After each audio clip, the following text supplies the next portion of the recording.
तो आज हमने यहाँ पर देख सकते हैं किस तरीके का प्लान बने हैं। सबसे पहले हम लोग यहाँ पे क्या किया, बिहार स्पेशल जो है सो पढ़ने वाले हैं। तो बिहार स्पेशल यहाँ पे पढ़ेंगे। उसके बाद यहाँ पे ये मेरा प्लान होने वाला है। उसके बाद हम लोग यहाँ पे ज्योग्राफी प्लान करेंगे, ज्योग्राफी का लेक्चर 2 और 3 देखेंगे। उसके बाद हम जो है हिस्ट्री प्लान करने वाले हैं। तो ये जब आप प्लान लिख लेते हैं कि आज क्या क्या करने वाले हैं, तो आपका जो मैक्सिमम टाइम होता है आप इसी इर्द गिर्द घूमते रहते हैं। तो आपके यहाँ पे क्या होगा कि आपका टाइम वेस्ट ज़्यादा नहीं होगा।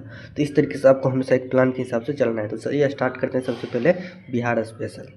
तो बिहार स्पेशल जैसे मेरा यहाँ पे खत्म हो चुका है, और आज हमने पढ़ा कि बिहार शब्द की यहाँ पे इतिहास के बारे में, और बिहार में जो बिहार का नाम जैसे बिहार किस तरीके से पड़ा। तो इससे पहले इसका नाम जो था बिहार था। तो दरअसल यहाँ पे बौद्ध भिक्षुकों जो थे वहाँ पे अधिकता यहाँ पे इस क्षेत्र में ज़्यादा था, बौद्ध भिक्षुक ज़्यादा थे, जिसके कारण क्या हुआ उस क्षेत्र में जो है बौद्ध मठों का एक केंद्र बन गया, और उसी केंद्र का नाम बौद्ध मठों को नाम से यहाँ पे बिहार पड़ गया। और धीरे धीरे बाद में इसका नाम जो है चेंज होता गया और यहाँ पे बिहार पड़ा। तो इसी शब्द से यहाँ पे बिहार से ही यहाँ पे बिहार पड़ा है अभी बिहार का नाम। तो ये तो था बिहार का इतिहास। और यहाँ पे जो है 3 काल हुए, यहाँ पे पाषाण काल हुए। तो पाषाण काल को भी 3 भागों में बांटा गया है, जिसमें कि यहाँ के हमने पढ़ा जो पूरा पाषाण काल, उसके बाद मध्य पाषाण काल और यहाँ पे नव पाषाण काल। तो पूरा पाषाण काल में हम लोगों ने क्या पढ़ा, यहाँ पे पत्थरों से यहाँ पे जो लोग रहते थे वो पत्थरों के औजार बनाते थे, और पत्थरों के औजार से यहाँ पे मुंगेर में, उसके बाद यहाँ पे गया में और भी बहुत सारे जगह थे जहाँ पे दक्षिणी बिहार विशेषकर जो होता है उसमें यहाँ पे ज़्यादातर यहाँ पे लोग रहने का साक्ष्य मिले हैं। उसके बाद हम लोगों ने पढ़ा कि मध्य पाषाण काल। तो मध्य पाषाण काल में क्या हुआ, तो मुंगेर में कुछ क्षेत्र थे उसमें यहाँ पे मध्य पाषाण काल यहाँ पे लोग देखने को मिले हैं,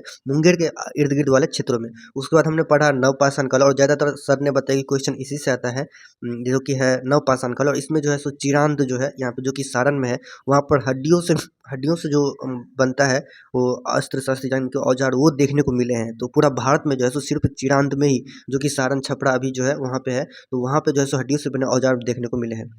उसके बाद हम लोगों ने देखा कि जो है चेचर भी है जो कि वैशाली में, वहाँ भी लोगों के साक्ष्य मिले हैं नव पाषाण काल में।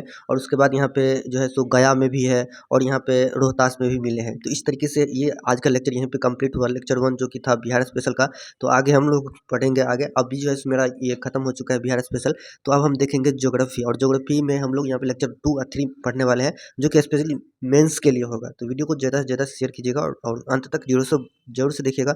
जो भी हम पढ़ेंगे सब कुछ यहाँ पे आप लोगों के साथ डिस्कस करेंगे, और जो भी मेरा क्या रूटीन होता है वो सब कुछ। तो यहाँ पर देख सकते हैं, और हमेशा आपको स्टडी के साथ साथ क्या करना है, एक स्किल्स को यहाँ पे पकड़ना है। कोई भी एक न्यू स्किल्स आप सीख लीजिए।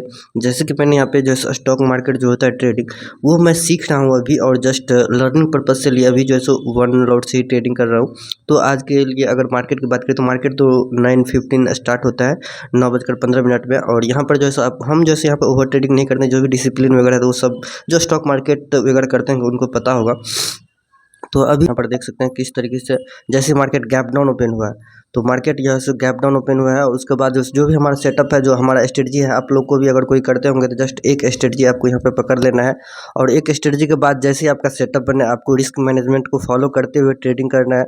और यहाँ पर जो है मैंने यहाँ पे एंट्री प्लान किया था, और यहाँ पे दिखाऊंगा मैं आपको चार्ट पे। जो है यहाँ कहीं पे देख सकते हैं मार्केट जैसे पूरा गैप डाउन ओपन हुआ, और हमारा जैसे सेटअप यहाँ पे बना, हमने एंट्री प्लान किया छोटे से स्टॉप लॉस के साथ, और टारगेट हमारा ये लेवल था।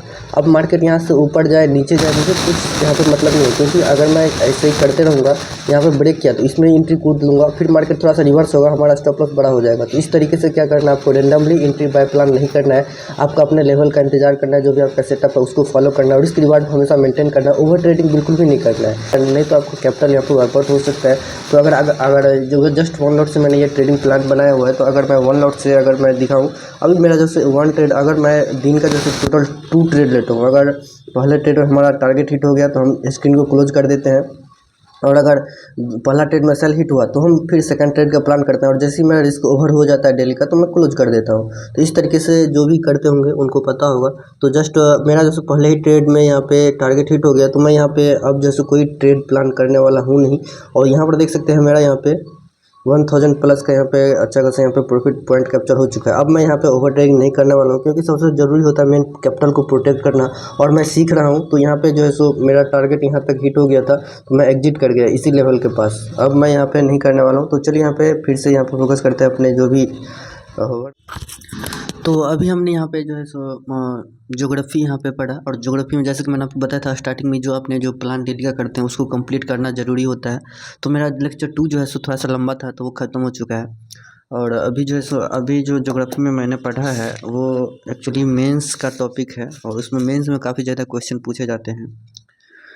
तो यहाँ पर जो है सो भारत के जो मानसून प्रणाली और प्राकृतिक भूगोल तो वो तो है ही, उसके बाद जो है सो मेन आपदा प्रबंधन यहाँ पे जो है सो हमने यहाँ पे सीखा कि किस तरीके से आपदा प्रबंधन होता है और डिजास्टर मैनेजमेंट जो होता है किस तरीके से करना चाहिए, क्या क्या इसमें स्टेप्स होते हैं। सबसे पहले जो आपदा होता है उससे पहले हमको क्या करना चाहिए और आपदा के दौरान क्या करना चाहिए, और फिर आपदा जब हो जाती है तो उसके बाद किस तरीके से यहाँ पे जो क्षति होती है उसको यहाँ पे पूरा करना चाहिए, रिकवरी करना चाहिए। और वही सभी के बारे में हम लोगों ने यहाँ पे लिखा और जो है सो ये काफ़ी लंबा टॉपिक था।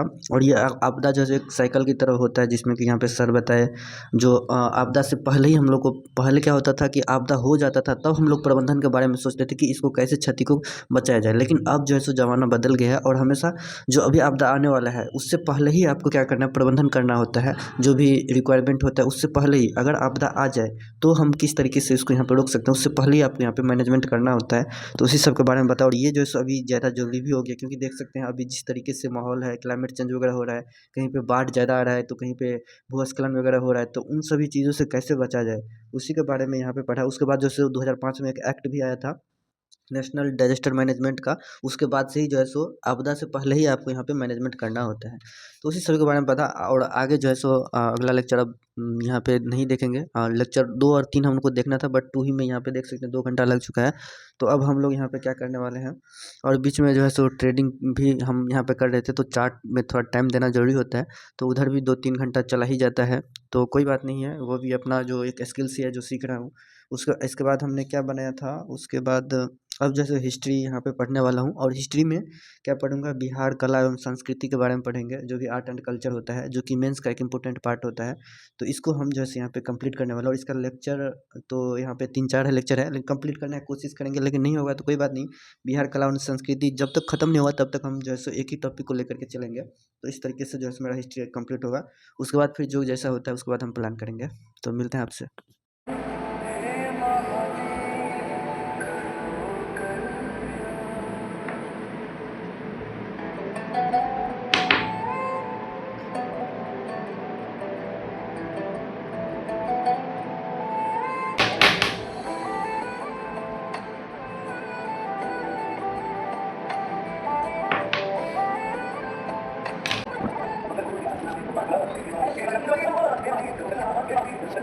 तो यहाँ पर देख सकते हैं अभी मेरा जो है तीसरा स्लॉट था और उसमें मैंने जैसे कि आपको बताया था कि इतिहास पढ़ने वाला हूँ। तो यहाँ पे वह भी जैसे मैं मॉडर्न इतिहास पर ध्यान था, मैंने पढ़ने वाला था आर्ट एंड कल्चर, बट मैंने जब यहाँ पे अपना नोट्स ओपन किया तो यहाँ पे जो है सो छूट गया था थोड़ा सा स्टार्टिंग वाला जो पार्ट होता है राष्ट्रीय आंदोलन वाला। उसमें जो है सो हमने बंगाल विभाजन किस तरीके से हुआ, उसका पूर्वी बंगाल, पश्चिमी बंगाल, जो भी जिस तरीके से उसका विभाजन हुआ लॉर्ड कर्जन के समय में, उन सभी टॉपिकों को मैंने यहाँ पे नोट बनाया और लिखा। बंगाल विभाजन का मुख्य कारण क्या था, क्रांतिकारी उग्रवाद जो है सो कौन कौन थे, और वहाँ पर उसके बाद महाराष्ट्र में जो है सो तिलक, उसके बाद बंगाल में जो था यहाँ पर देख सकते हैं विपिन चंद्रपाल, और यहाँ पे रास बिहारी घोष थे। उसके बाद यहाँ पर देख सकते हैं पंजाब में लाला लाजपत राय ने आंदोलन को आरंभ किया। उसके बाद इस सभी विदेश में भी कुछ आंदोलन से यहाँ पे भारतीयों द्वारा चलाए गए, जिसमें कि लंदन में इंडियन होम रूल सोसाइटी का स्थापना श्याम जी कृष्ण वर्मा ने 1905 में ही किया था। उसके बाद संयुक्त राज्य अमेरिका हमने यहाँ पर देखा कि वहाँ भी जो है सो लाला हरदयाल ने जो लाल कुर्ती नाम से जो फेमस एक गदर पार्टी की स्थापना किया। उसके बाद स्वदेश में भी आंदोलन काफ़ी सारे स्टार्ट हुए और बंगाल विभाजन के बाद तो स्वदेशी आंदोलन और भी ज़्यादा हो गया। इसमें जो है सो जो भी विदेशी वस्तुओं का था उसको बहिष्कार करने का निर्णय लिया गया, और भी बहुत सारे यहाँ पे। उसके बाद हमने पढ़ा मार्ले मिंटू सुधार आया, जिसमें कि सूरत विभाजन हुआ था 1907 में। उसके बाद बंगाल विभाजन रद्द भी हुआ 1912 में आकर के। हॉर्डिंग बम केस हुआ। उसके बाद होम रूल आंदोलन स्टार्ट हुआ तिलक और एनी बेसेंट के माध्यम से। उसके बाद ये पूरे देश में फैला और यह इसका परिणाम, और फिर लखनऊ समझौता के बाद अभी जैसे कंप्लीट हुआ है। तो यहाँ पे जैसे ये कंप्लीट करते हैं, 2 लेक्चर इसमें कंप्लीट हुआ। उसके बाद हमने मॉन्टेग्यू चेम्सफोर्ड भी पढ़ा, और यहाँ पे बिहार की जो विशेष रूप से जो हमने इसमें क्या क्या बिहार का योगदान रहा वो अब हम अगले यहाँ पे लेक्चर में देखेंगे। तो ये हमारा यहाँ पे ये वीडियो जैसे काफ़ी लंबा हो चुका होगा। स्टार्टिंग में जैसे कि मैंने आपको बताया था कि मैंने आपको एक प्लान लेकर के चलना है, तो मैंने स्टार्टिंग में प्लान बनाया कि 3 टॉपिक यहाँ पे कवर करना है, जो कि 3 सब्जेक्ट अलग अलग था। उसके बाद मैंने आपको बताया कि एक स्किल्स आपको यहाँ पे हमेशा सीखना जरूर चाहिए, एक्स्ट्रा में आपको एक स्किल सीखते रहना चाहिए। क्योंकि कई बार होता है क्या कि आप पढ़ते पढ़ते काफ़ी ज़्यादा बोर हो जाते हो, अब पढ़ाई में मन नहीं लगता रहता है, तो आप दूसरा कोई एक्टिविटी कर लो, दूसरा कोई स्किल्स ही सीख लो। चाहे कोई कंटेंट ही क्रिएट कर रहा है, वो भी एक स्किल्स ही है। चाहे कोई स्टॉक मार्केट कर रहा है, ये भी कोई स्किल्स ही है। कोई एडिटिंग सीख रहा है, कोई जो है सो बहुत सारे यहाँ पे स्किल्स होते हैं, फील्ड वर्क होते हैं, कोडिंग वगैरह सब एक्स्ट्रा एक्टिविटीज़ होता है कुछ। तो उन पे आप थोड़ा जो जब पढ़ने का मन नहीं करे तो आप उन सभी चीज़ों पर ध्यान दोगे थोड़ा सा, जो भी आपका एम है उसमें, तो ये जो है सो थोड़ा सा आपका क्या होगा, आपके नॉलेज में तो इम्प्लीमेंट होगा ही होगा, और साथ ही आप एक नया स्किल्स आपके नॉलेज में ऐड हो जाएगा, और फिर आप उसके बाद अपना स्टडी करते रहना। तो इस तरीके से जो है सो आपको यहाँ पे फॉलो करना है, हमेशा एक डिसिप्लिन को फॉलो करना है। और जो मैंने आपको बताया ट्रेडिंग, उसमें भी हमने जो है सो डिसिप्लिन को ही हमेशा मेंटेन करोगे तभी जो है सो आप इसमें लंबे टाइम तक टिक सकते हो। तो ये वीडियो आज तक यहीं ख़त्म करते हैं। हालांकि अभी जो है सो 4 बज रहा है, अभी हम फिर से प्लान करने वाले हैं। मेरा जो है 3 सब्जेक्ट यहाँ पे कंप्लीट हो चुका है, तो आगे भी और भी सब्जेक्ट्स वगैरह उसको यहाँ पे प्लान करेंगे। और भी कोई टॉपिक पर आपको दिक्कत है तो आप हमें कमेंट सेक्शन में बता सकते हैं, किसका बैच लेना है या फिर क्या, किस तरीके से कोई भी डाउट हो तो आप हमें कमेंट सेक्शन में बता सकते हैं। और आप लोग किस एग्जाम का तैयारी करते हो और आप लोग क्या एक एक्स्ट्रा स्किल सीखना चाहते हो, वो भी कमेंट में जरूर से बताना। मिलते हैं आपसे अगले वीडियो में, तब तक के लिए बाय।